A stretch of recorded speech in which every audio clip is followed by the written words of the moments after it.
أعوذ بالله من الشيطان الرجیم بسم اللہ الرحمن الرحیم۔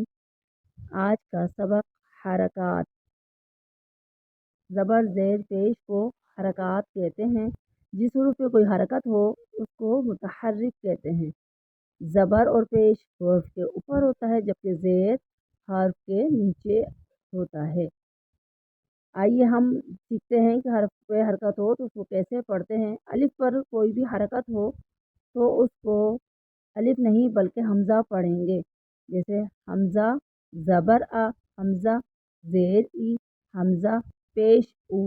اس بات کا خیال رکھیں گے کہ حرکات کو کھینچنا نہیں ہے، نہ ہی جھٹکا دینا ہے، بغیر کھینچے بغیر جھٹکا دیے معروف پڑھیں گے۔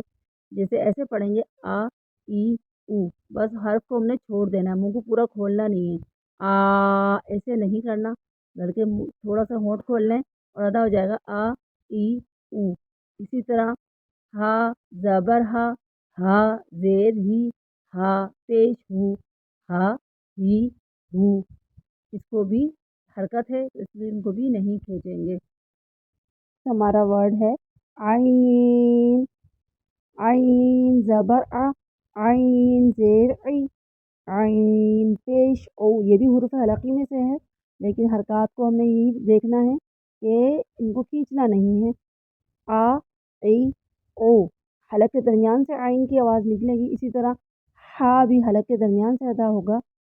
عین کو 3 الف کی مقدار کھینچ کے پڑھیں گے جبکہ ہا کو جب ہم پڑھیں گے ادا کریں گے ہجے کرتے وقت تو اس کو 1 الف کی مقدار کھینچیں گے، جیسے ہا زبر ہا، ہا زیر ہی، ہا پیش ہو، ہا ہی ہو۔ جب حرکت لگ گئی تو اس کو ہم کھینچیں گے نہیں۔ اسی طرح غین زبر غا، غین زیر غی، غین پیش غو۔ حالانکہ اوپر والے حصے سے ادا ہوگا غا غی غو۔ خا، خا بھی وہی ورڈ ہے، ویسے جو حلق کے اوپری حصے سے ادا ہوگا، ابتدائی حصے سے حلق کے ادا ہوگا، اور اس کو ادا کرتے وقت بھی ہاتھ کو کھینچیں گے نہیں۔ جیسے خا زبر خا، خا زیر خی، خا پیش ہو، خا خی ہو۔ یہ آج کا سبق ہے، انشاءاللہ کریم سے پریکٹس کر کے لیسن کو اچھی طرح سنانا ہے۔